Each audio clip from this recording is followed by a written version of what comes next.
ভাই। জি ভাই। এই যে প্রেসক্রিপশন। জি ভাই। এই যে নেন ট্যাবলেট, আপনার আরেকটা আছে দিতেছি ভাই। কি? জি ভাইয়া দিচ্ছি। হ্যাঁ বুঝছি ভাই আমার ওষুধটা একটু হচ্ছে। ভাই, 1 মিনিট দিতেছি।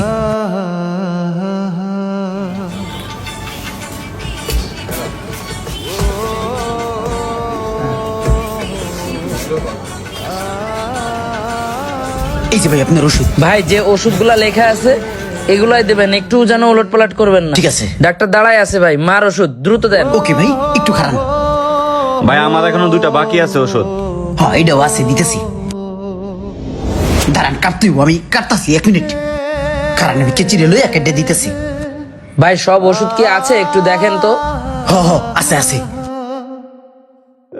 আহা হা, হাত চালায় কাজ করো না। দোকানে তো ভিড় লেগে গেল, ব্যাপারটা কি?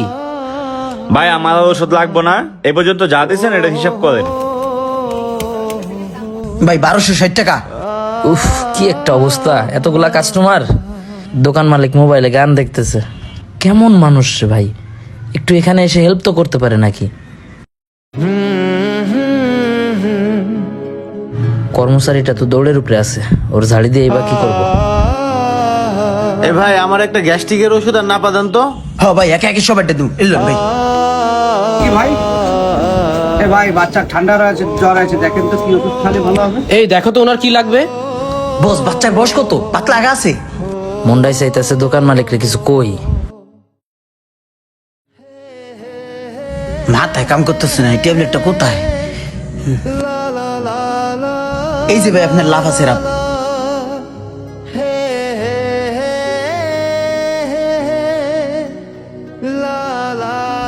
ভাই এই ওষুধটা জানি কে চাইলেন?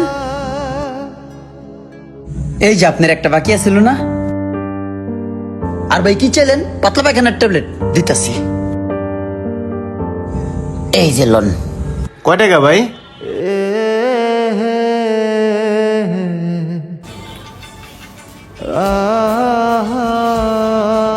চল্লিশ মিনিটের উপরে দাঁড়ায় থাকলাম এই ওষুধগুলো নিতে। এমন এমন ওষুধ লিখছে সব এই দোকানেই আছে, অন্য ফার্মেসিতেও সব ওষুধ নাই। 3216 টাকা আসছে। 3216 টাকা দিব ভাই, কিন্তু আমার তো কমপ্লিট হয় না এই ওষুধ। কেন ভাই, আর ওষুধ লাগবে? না লাগবে না, কিন্তু যেগুলা দিছেন এগুলো এখানে ভুল আছে।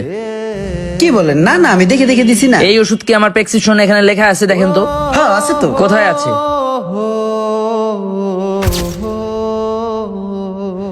জিভ ভাই কামড় দেন কেন এখন আপনি? ভাই ব্যস্ততার কারণে একটু ভুল হয়ে গেছে। আর একটা যেন কি ভুল ওষুধ দিছে আমারে। এইটা কি আমি, এটা লেখা আছে প্রেসক্রিপশনে, দেখেন তো। এটাও তো ভুল দিছেন আপনি। দুইটা ওষুধ আপনি এক প্রেসক্রিপশনে ভুল দিছেন। ভাই আপনি দেখে দেখে দিবেন না। দেখকে তো দিছি ভাই, যে ব্যস্ততার ভিতরে ছিলাম চোখে ঝাপসা দেখছি, মাথায় কাজ করে নাই। তা আপনার মাথায় কাজ করতেছে না ব্যস্ততার জন্য, এর জন্য আপনি ভুল ওষুধ দিবেন। আচ্ছা শোনেন ভাই, আমি ওর পক্ষ থেকে ভুল স্বীকার করছি, ওকে ক্ষমা করে দেন। এই ভাই আপনি এদিকে আসেন, আপনার সাথে কথা বলি। আপনি এদিকে আসেন। আপনি যে বলেন মাফ করে দিতে, কোন হিসাবে মাফ করে দেব? আপনি ওইখানে বসে থেকে এতক্ষণ কি করলেন আমি তো দেখলাম। ডাক্তার সাহেব, অনেক মানুষজন এ পড়ছিল তো, এই কারণে ভিড়ের মধ্যে ছিলাম, একটু ভুল হয়ে গেছে। শোনো, তুমি আমাকে শেখাতে আসবা না। এরকম সেলসম্যানই করে আমি এই পর্যন্ত এসেছি। আমি এরকম 2-10 জনকে এক হাতে ট্যাকেল দিয়ে এসেছি, তুমি মাত্র 5-6 জনকে সামাল দিতে পারছো না। ভাই আপনি তাকে ঝাড়ি দেন কেন? আমি আপনার কর্মচারীকে একটু দোষারোপ করতেছি না, আমি দোষারোপ করতেছি আপনাকে। এখানে মিনিমাম 5 থেকে 7 জন কাস্টমার ভিড় লেগে গেছে, আপনি বসে গান শুনতেছেন। ভাই আমার এখানে 3টে ওষুধের দোকান আছে, আপনি আমাকে কি শেখাচ্ছেন? কর্মচারী রেখেছি কাজ করার জন্য, ও পারবে না, আমি অন্য লোক রাখবো। আপনি কি এমন সাহেব হয়ে গেছেন যে আপনি চেয়ারের থেকে উঠতে পারতেছেন না? আপনি সাহেবই যেহেতু, আপনি বাসা থেকে বের হয়েছেন কেন? দেখেন এটাই আপনার কিন্তু রিজিক।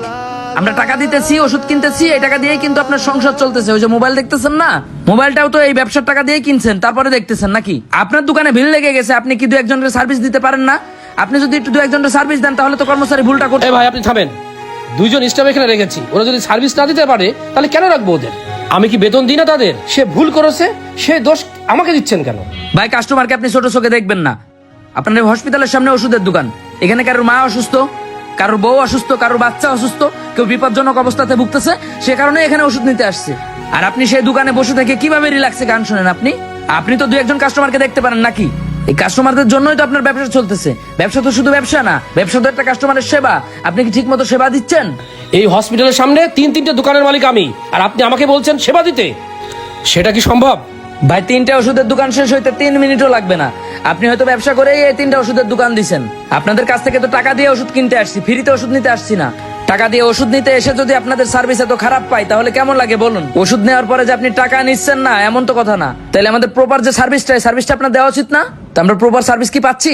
আপনি যাই হয়ে যান না কেন, আপনি ব্যবসা করতেছেন, ব্যবসাকে সম্মান করে হলো অন্তত আমাদের সার্ভিসটা দেওয়া উচিত ছিল। আপনার সেলসম্যানের ভুলের কারণে যদি আমার মায়ের বড় কোনো ক্ষতি হয়ে যেত, আপনি সেটা শুধরে দিতে পারতেন তো না? তাহলে আপনি বলেন ভুলটা কার? আচ্ছা, আপনার কথা ঠিক আছে, বুঝেছি। ভুল তো মানুষই করে নাকি? ও তো ভুল ইচ্ছা করে করেনি। ভুল মানুষে করে, কিন্তু সব ভুল মানুষে করে না। আপনি যে ভুলটা করছেন এটা ভুল না, এটা অন্যায়। ওষুধ এই, ওনার ওষুধ পাল্টে দাও। এখন থেকে দেখে শুনে দোকানদারি করবে। জি ভাই লোন এবার ঠিক আছে, এবার আর ভুল দেই নেই কে ভাই। 3216 টাকা হয়েছে। জি ভাই, এই যে আপনার ওষুধ। প্রতিটি প্রতিষ্ঠানের মালিকের একটা জিনিস মাথায় রাখা উচিত, সেটা হচ্ছে কর্মচারীরাও মানুষ, কর্মচারীদেরও কষ্ট থাকে। কিন্তু এই সমাজে কিছু মানুষ আছেন যারা কর্মচারীদেরকে বেতন ঠিকই দেয়, কিন্তু বেতন দিয়ে তাদেরকে পুরোপুরি কিনে নেয়। প্রতিটি ভুলের ক্ষমা করা উচিত এবং ভুল থেকে শুধরানোর সুযোগ দেওয়া উচিত। কিন্তু আপনি একবার ভাবুন তো, ওষুধের দোকানের মতো একটা গুরুত্বপূর্ণ জায়গাতে যদি কোনো মানুষ ভুল করে ওষুধ ভুল দিয়ে ফেলে, সেই ভুল ওষুধ খাওয়ার ফলে যদি একটা রোগীর হিতে বিপরীত হয়, তাহলে তার কি অবস্থা হবে?